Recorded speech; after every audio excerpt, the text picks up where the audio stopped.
My name is Dinah Watkins. I was diagnosed in 1996.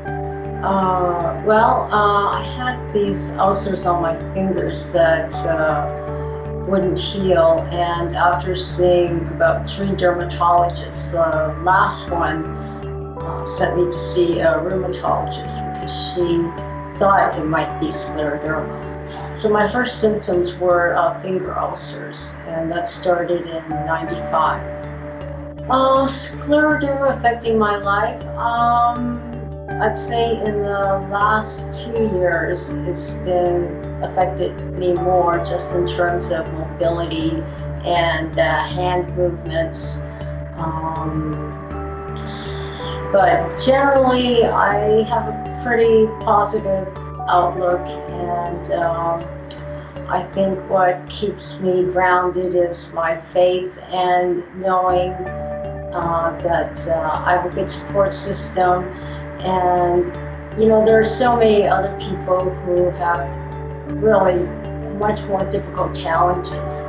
So I think if they can do it, I can certainly manage with the symptoms of scleroderma.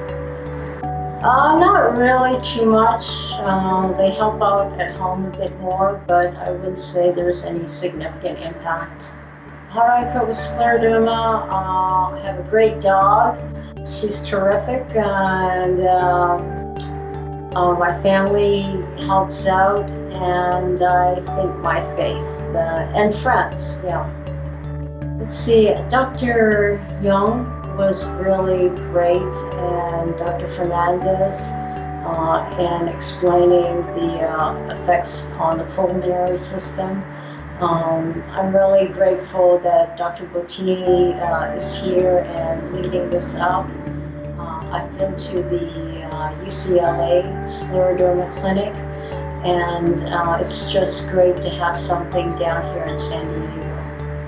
I thought it was great. I've been to the Scleroderma National Patients Conference, and I really recommend that to anyone because it's great, 2.5 days full of workshops and making contacts. But I actually thought that for a short session, half day, we got a lot of great information, and the doctors here were so helpful and a great attitude, and just coming here today for scleroderma patients, we really are a small group, and I think really highly appreciative of what their efforts they put into it. I think it would be great to have a GI specialist, because I think the majority of us have that problem. It's a problem not only that arises every day, at least 3 times a day, at nighttime, and not only is it confusing with nutritional values, but I think a GI specialist would just help overall.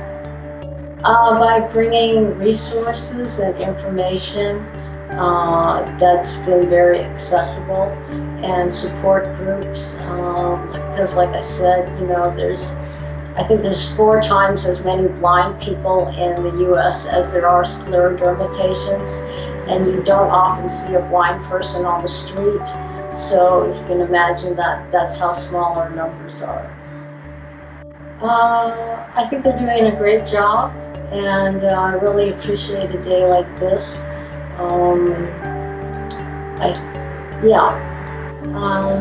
I do the patient education days, the walkathon. That's it so far, and the support group. I'd just like to say thank you very much. I really appreciate it. I really appreciate all the efforts, especially those who don't have scleroderma, because your empathy, your volunteerism, it means a lot to us. It means a lot to me, because you're doing this, out of your altruistic, and really, thank you so much.